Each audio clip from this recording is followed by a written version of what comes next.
கர்த்தராகிய இயேசு கிறிஸ்து நாமத்தில் உங்கள் அனைவருக்கும் வாழ்த்துக்கள். இந்த நாளிலே மகிழ்ச்சியாக இருங்க, கர்த்தருக்குள்ளே சந்தோஷமாக இருங்க. மனமகிழ்ச்சி நல்ல ஔஷதம்.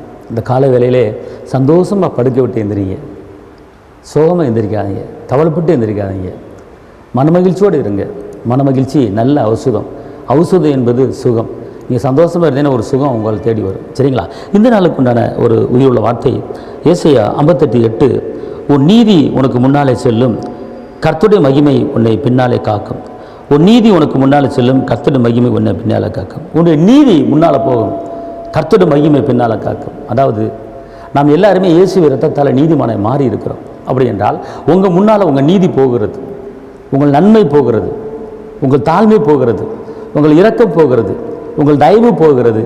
ஆனால் அவருடைய மகிமை உங்களை காக்கும். இன்றைக்கி நீங்கள் உண்மையாக இருந்தீங்கன்னா, நீதியாக நடந்தீங்கன்னா, கர்த்தருடைய மகிமை உங்களை காக்குங்க. நீங்கள் பொய் சொல்லாமல் கர்த்தருக்கு பயந்து நன்மைகளை மாத்திரம் பேசுங்க, நன்மைகளை மாத்திரம் செய்யுங்க, நன்மைகளை மட்டும் பின்பற்றுங்க. அப்படி பின்பற்றும் போது கர்த்தருடைய மகிமை உங்களை காக்கும். உங்கள் நீதி முன்னால் போகும், உண்மை முன்னால் போகும். இதை பற்றி நீங்கள் கவலைப்படாதீங்க. இதுவரை நடத்தின என் தெய்வம் இன்னமும் நடத்த வல்லவராக இருக்கிறார். கர்த்தருடைய மகிமை உங்களை மூடி இருக்குங்க. அவரே ஆபத்து காலத்தில் அனுகூல துணைமானவர், உன்னதமானவன் மறைவில் இருக்கிறவன், சர்வ வலு நிலையில் தங்குவான். அவர் நிலையில் நீங்கள் இருக்கிறீங்க. அவர் மகிமை உங்களை மூடி இருக்குங்க. அவர் மகிமை உங்களை மூட வேண்டுமா? உங்கள் நீதி முன்னாலே கடந்து போய் கொண்டு இருக்கிறது.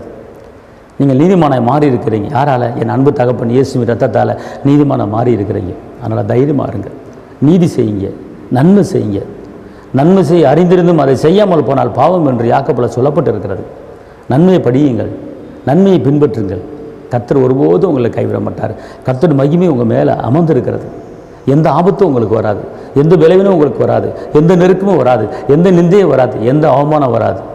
ஏன்னா ஏசப்பா உங்கள் மேலே பாதுகாப்பு. அவர் மகிமை பின்னாலே காக்கும், அவர் பிரச்சனை உங்களை காக்கும். அதனால் தைரியம் பாருங்க. இந்த நாளிலே அவர் மகிமை உங்களுக்கு இருக்கிறது, அவர் பிரச்சனை உங்களுக்கு இருக்கிறது. அது எல்லா பிரச்சனைகளையும் முறியடித்து உங்களை பத்திரமாக பாதுகாத்துக்கொள்ளும். தைரியம் பாருங்க. உங்களுக்கு அச்சுபிக்கிறேன். தகப்பன இயேசு மகாராஜா, உம்மை நன்றி உள்ளத்தோடு துதிக்கிறேன், ஸ்தோத்திரிக்கிறேன்.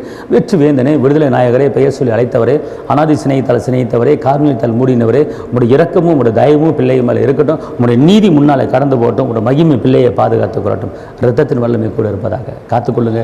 இயேசுவின் நாமத்தில் பிதாவே, ஆமென். கர்த்தர் உங்களை ஆசீர்வதிப்பார். ஹல்லேலூயா.